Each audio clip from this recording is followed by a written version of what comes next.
नसरापूर अत्याचार प्रकरणात फिर्यादी पक्षाची बाजू मांडण्यासाठी विशेष सरकारी वकिलांची नियुक्ती करण्यात यावी अशी मागणी आता जोर धरायला लागली। त्यानंतर हालचालींना वेग आलाय।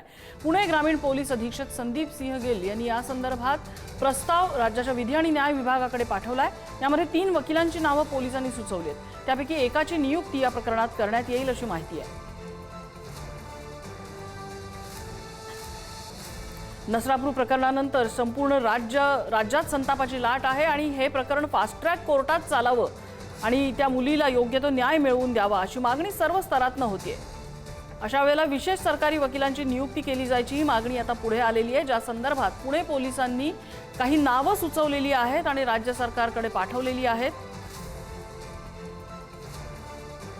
त्यामुळे या प्रकरणात सरकारकडून विशेष सरकारी वकील त्यांची नियुक्ती होते का, नियुक्ती होणार असेल तर कुणाचं नाव समोर येणार हे आपल्याला बघावं लागणार आहे।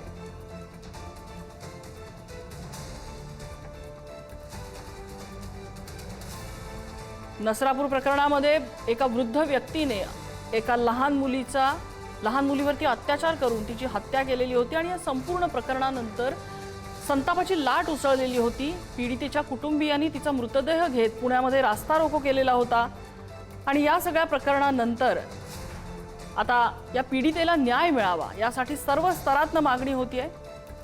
काही भागातून उद्विग्न प्रतिक्रिया येत आहेत, काही जण हे प्रकरण फास्ट ट्रॅक कोर्टात चालवावं असं म्हणतायत।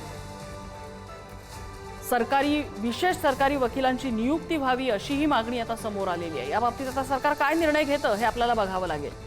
आज संध्याकाळपर्यंत या प्रकरणातल्या वकिलांचं नाव जाहीर व्हायची शक्यता आहे। ज्ञानेश्वर आपल्याला अपडेट देत आहेत। ज्ञानेश्वर, कुणाकुणाची नावं पोलिसांकडून रेकमेंड करण्यात आलेली आहेत, कुणाचं नाव यामध्ये समोर येऊ शकतं, कुठल्या वकिलांचं काही अपडेट मिळत आहेत का?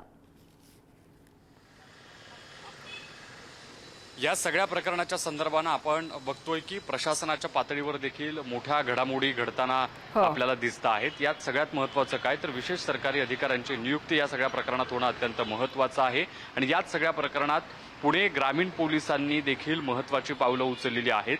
संदीप सिंह गिल जे पोलीस अधीक्षक आहेत पुणे ग्रामीणचे, त्यांनी राज्य सरकारकडे तशा पद्धतीनं प्रस्ताव पाठवलेला आहे, ज्यामध्ये या नसरापूरच्या घटनेच्या संदर्भानं विशेष सरकारी अधिकाऱ्यांची नियुक्ती व्हावी, जेणेकरून हे प्रकरण अधिक मजबूतीनं कोर्टामध्ये मांडलं जाईल आणि जो न्याय आहे तो लवकरात लवकर कसा मिळेल याच्यासाठीचे हे प्रयत्न आहेत। 3 सरकारी वकिलांची नावं आहेत ती विशेष अधिकारी म्हणून नेमावीत अशा पद्धतीची पुणे ग्रामीण पोलिसांची शिफारस आहे। बघावं लागणार आहे राज्य सरकार या सगळ्या पुणे पोलिसांच्या प्रस्तावावरती काय नेमका निर्णय घेतोय, कोणाची विशेष सरकारी अधिकारी म्हणून या नसरापूरच्या अत्याचार प्रकरणामध्ये नियुक्ती केली जाते।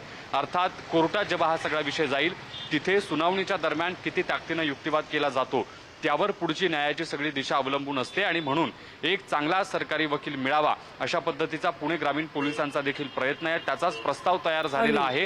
राज्य सरकारला तो प्रस्ताव पाठवण्यात देखील आलाय। राज्य सरकारकडून काय त्यावर निर्णय घेतला जातोय, काय चर्चा केली जाते, कोणाची नियुक्ती या नसरापूरच्या अत्याचार आणि बळी प्रकरणामध्ये केली जाते, हत्या प्रकरणामध्ये केली जाते हे पाहणं महत्त्वाचं असणार आहे। नम्रता मॅम। ज्ञानेश्वर, धन्यवाद या सगळ्या अपडेट्सबद्दल।